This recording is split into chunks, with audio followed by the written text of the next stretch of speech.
As I look around the world, it seems to me a basic problem lies underneath many of the most daunting challenges facing humanity. How divided we are as a species. Nationality, religion, race, caste, culture, politics, socioeconomic status, and on and on. We fight wars over nationality and religion, abuse one another over race, caste, and culture, and seem unable to bridge the gaps of different political views and economic status. Our history divides us, but I've always been convinced the things which make us the same are more powerful and more important than the things that separate us. From the earliest studies of anatomy, it became clear that Homo sapiens, of vastly different appearances, cultures, societies, etc., are a single species with identical biology. Most recently, genetics has made this even clearer. The National Human Genome Research Institute says all human beings are 99.9% identical in their genetic makeup. We have continually looked for meaning in life, giving rise to many of the things that separate us. But now we know the world is round. The earth is not the center of the universe, and all humans are related, no matter where they live, who they worship, or how different their day-to-day lives may be. You can change your nationality, your religion, your politics, but you cannot change your humanity. This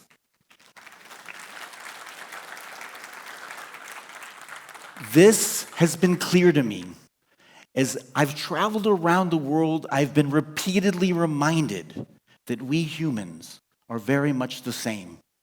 We all want to enjoy our lives, be safe, comfortable, and see to it our children live even better than we have. So how to break down the walls between us?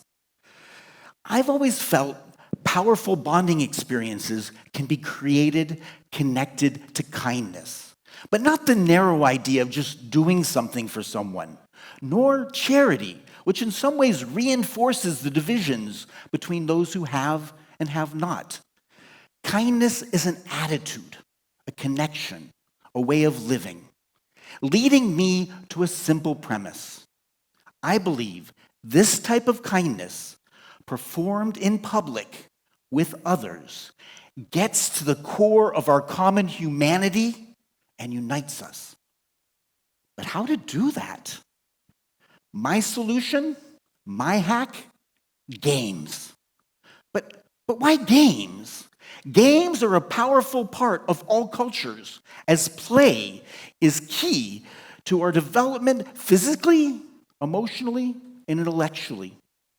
A longitudinal study of playground games by the University of Minnesota and the University of London says, while playing games, it has been argued that young children are learning a range of social skills related to sharing, taking turns, understanding others' perspectives, and so on. I'm convinced if it's a good way for youngsters to learn, it can work on all of us. But these games have to be different.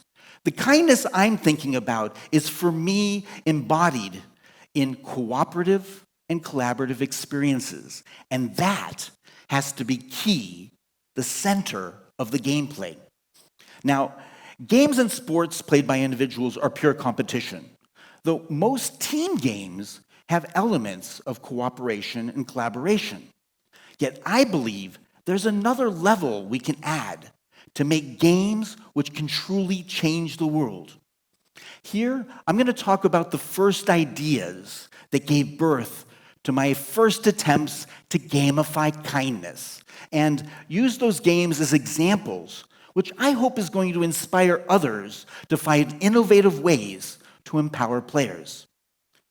Starting out, I wanted it to be simple, so I decided to make a card game, a printed card game, something easy to prototype and test. But not a game played at home sitting around a table, a game played out in public. To make the game about being kind, I realized there'd have to be challenges, deeds, where the players are interacting with strangers, as well as amongst themselves and the other teams. There were two key restrictions on the deeds to be done. They had to be doable with no preparation for simplicity, and they couldn't cost any money to make sure the game could be experienced by people no matter how much money they have. Breaking down barriers and helping people feel equal had to be part of the DNA of the game. Now, to help more players bond amongst themselves, I thought they should have the opportunity to play with different people during a single game. To do this, it could either be changing partners or for teams to join together. Finally, I wanted to create experiences where everyone wins. Now, some will argue if there are no winners or losers, it isn't a game.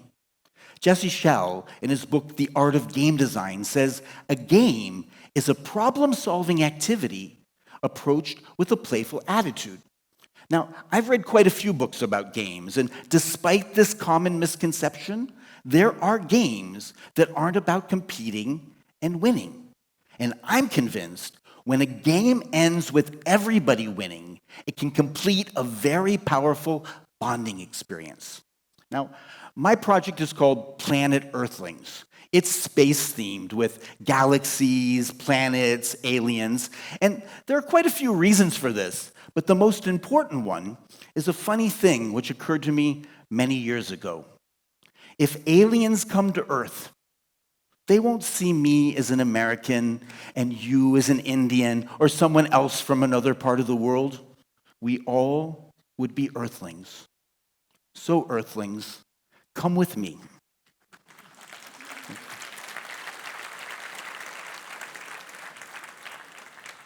Come with me. Let me tell you about a card game called Acting Kindly. The easiest way to do this might be to tell you about a very special time it was played in the municipal market of Ahmedabad, Gujarat. Around 30 people in their late teens to mid-20s had come from a youth organization, many strangers amongst themselves. Teams of 2 to 5 players were formed, each with a set of Acting Kindly cards. One team drew the card, Truth Sleuth. Tell someone something nice.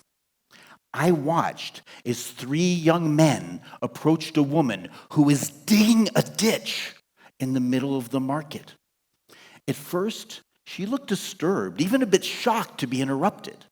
But then she smiled, and I could see all 4 of them had tears of joy in their eyes. What had they done? They thanked her for the work she was doing for everyone. Players were running around, shaking hands with people, picking up garbage, and later, several strangers joined a few teams who had merged together to dance Gangnam Style in the middle of the parking area. In the end, all the teams came together to perform one final deed, silly singing.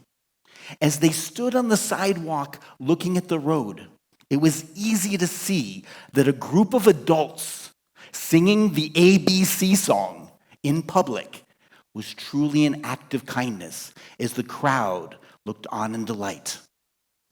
Game over. Everyone wins. The crowd came to shake their hands, and the players embraced as friends. Early playtesting suggested we were onto something big. The game sparked people's imaginations. They were excited by the idea of having a fun way to run around and interact with strangers and be kind to them.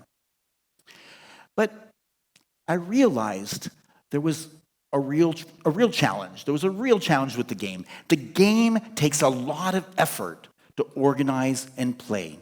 You have to get a group together, you have to go out in public, you have to overcome your fears of being silly in front of strangers.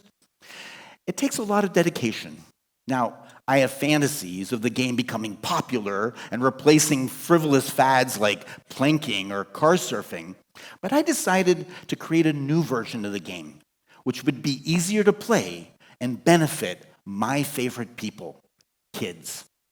Acting Kindly at School was born. Playing at school made the game easy to play, and it soon became clear that young people loved the idea of having a fun way to interact, running around, being silly and nice. The first time we played the game at a school was one of the most enjoyable hours of my life. The kids would not stop playing. The score goal had been set to 100, and they only stopped at 320, and that with a lot of coaxing. After testing at a variety of schools, I became convinced we had created a super fun game which allowed young people to step out of their normal roles and have bonding experiences where the feedback loop is, I'm nice to people, and people are nice to me. In each school, I saw a microcosm of the world, with the game breaking down the divisions and barriers between people. This is important for many reasons, among them helping schools become more conducive to quality education.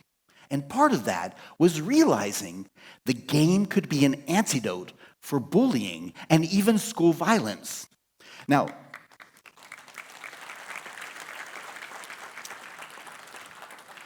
some people won't want to believe it, but bullies are suffering and often dealt with by being punished, which is probably counterproductive. In response to violence in schools, we're applying Band-Aid solutions like metal detectors and security guards, which might seem necessary facing a crisis, but at some point, we're going to have to deal with the underlying problems, the things that divide us, insane levels of competitiveness, and the misconception that we can only feel good about ourselves if we somehow feel better than others. Now, a funny thing happened when I took my 16-year-old daughter, Dunya, to play test the game at her old school. When we arrived, one of her old friends gave her a big hug, but then another girl grabbed her by the elbow and said, "Go away." Well, when we started playing the game, Dunya was paired with her friend. But about 10 minutes in, someone must have drawn the switch teams card, because in this card, when they draw it, they have to quickly change their partners. Because Dunya was then playing with the girl who had been rude to her. By the end of the game, they were hugging and hanging on to each other. They later connected on social media and even exchanged messages. But the story doesn't have a storybook ending. Recently, on a community camping trip, Dunya tells me that same young lady was there, and to put it politely, she wasn't very friendly. Long-term change isn't going to happen playing a single game just once. There is much to do to figure out how to make games that can be played by all, even the differently abled, is a challenge we need to work on. How to make these games available to those who cannot afford them is a wall we need to scale and overcome. It won't be easy, but I'm sure it will be worth it. To me, it seems we stand on a precipice, with many feeling hopeless for the future of humanity. This hack, creating games to help people bond and spread kindness, can not only give us hope, but an immediate sense of joyful connection. Underneath all of this is the basic idea that we as social beings are empowered and full of happiness when we break down the barriers between us and we connect with kindness. You can do this at home, at work, out in your communities, but maybe most important, when interacting with strangers. For strangers may just be friends we haven't yet met. I once wrote a song called Earthlings, which for me sums all this up quite nicely. Here's part of it. Spireth from space. What do you see? Mountains, forests, and the deep blue sea. Borders, countries, they just can't be found. So why all the fuss down here on the ground? And if you meet an alien, go ahead, smile first. Though from another planet, they're from the same universe.